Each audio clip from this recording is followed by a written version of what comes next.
I'm Robin. Thank you. Okay, so are you doing what's interesting yet? Are you out of your boredom phase? Yeah. You are? Yeah.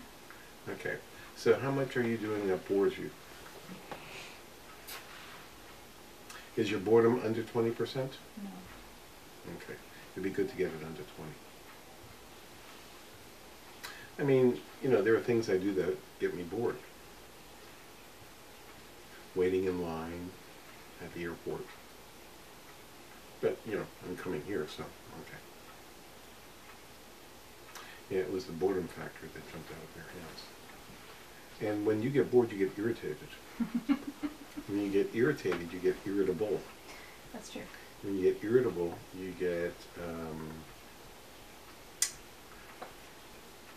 judgmental-ish. And let me take a look and see if your hands are yellowish.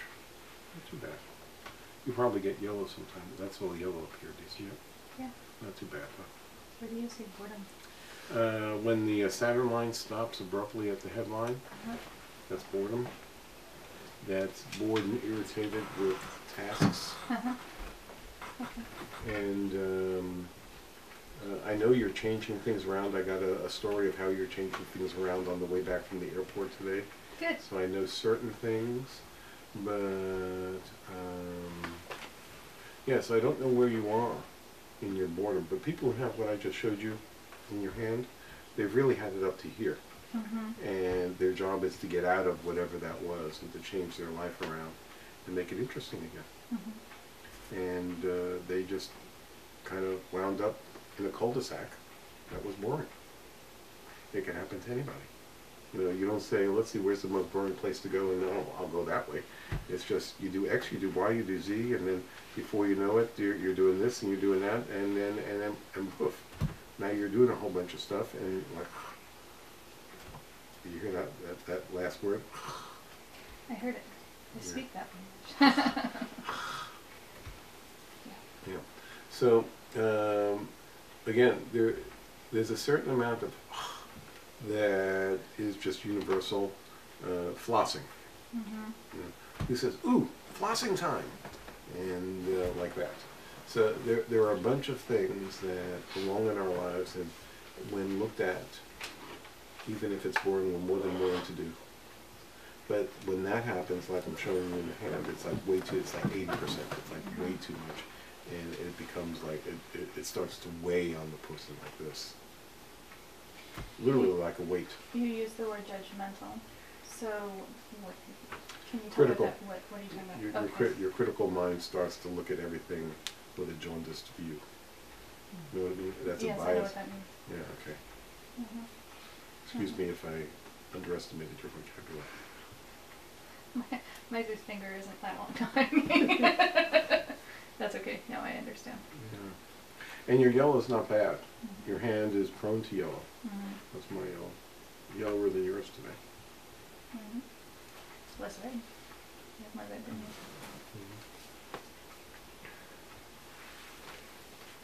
Yeah.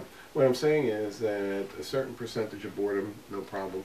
A certain percentage, it's above a certain line, and it looks like that in the hand, and it starts weighing on the person really bad.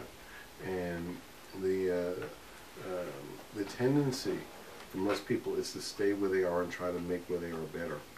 And that usually, I haven't seen that work. I was going to say usually, but I don't think it's ever worked. They need to break away from whatever pattern got them there and do something else. They have to find something that is not boring to be up to.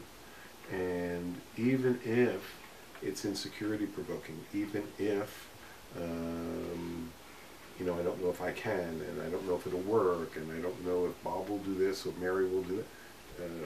When a person is at, that's a dead end. When the fate line dead ends at the headline, the person feels dead-ended. And one of the advantages I have, having read so many hands now, is I've seen people with that marker when they're 10, 20, 30, 40, 50, 60, 70, 80, and 90. And I've gotten to talk to people at all the different ages with that. And various people have completely broken away from whatever that dead end was. and various people are still in that exact dead end that they got into, and were unable or unwilling or whatever to get out of that. And I want to look at that a little bit more. I don't think I'm done with it. Because she's smart, the bored you. She's got she has a good reason for being bored. She's not bored for the wrong reasons. No. She's bored for smart reasons. And so her feedback to you is very, very useful. That's your board of directors doing an excellent job of looking things over. I agree with you. She's valuable. Oh, she's really good. You can do stuff and then check with her and see if she's bored. And if she's not bored, that's good. By the way, she's not looking for a good time. She's not looking for an interesting movie or an interesting book. Those are like little, they're not even, I was going to say band-aids, they're too small for band-aids. She's looking to undead end herself. I know what she's looking for. It's just the butt board comes up pretty big time. There's the butt stuff. But she wants to be excited. Isn't it exciting that there's a part of you that wants to be excited? I'm excited for the part of you that wants to be excited. Well, thank you. I am. I am sometimes.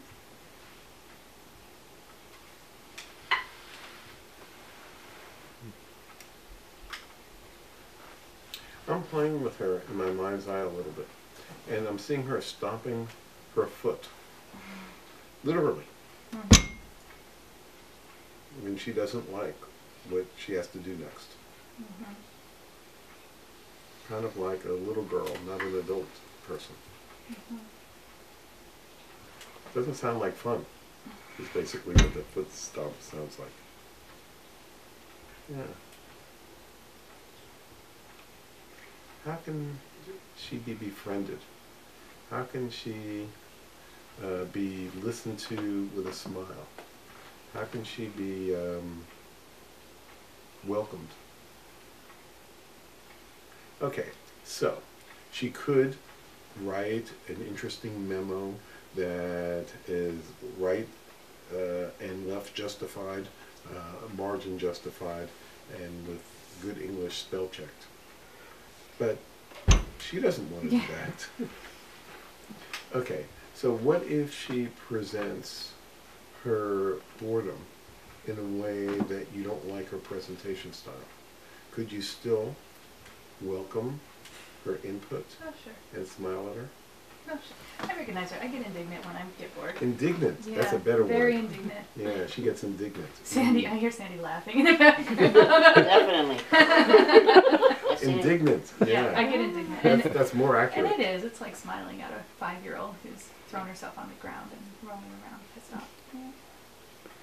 Yeah. Ooh, I like that. The indignant Robin. Ooh, I love her. She's entertaining. Well, because I'm the only one that can hear her, and her words are quite entertaining. So. I'm being serious, actually. I'm talking about having a relationship with that part and dialoguing with her and allowing her. That doesn't mean you have to do everything she suggests, because she might suggest Disneyland every day or 8 ice cream cones for dinner, and maybe 6 would be enough, who knows, or none. But I'm thinking about the ways that I responded to my youngest daughter's tirades, because she was so untirade-ish compared to her older sister, who would tirade regularly about anything. And she would tirade here and there, but it was like, we would smile when she tiraded. For a number of years anyway, until she got a little older. It was it was pleasant. If you can imagine the way I'm describing that. It was that's good. That's good.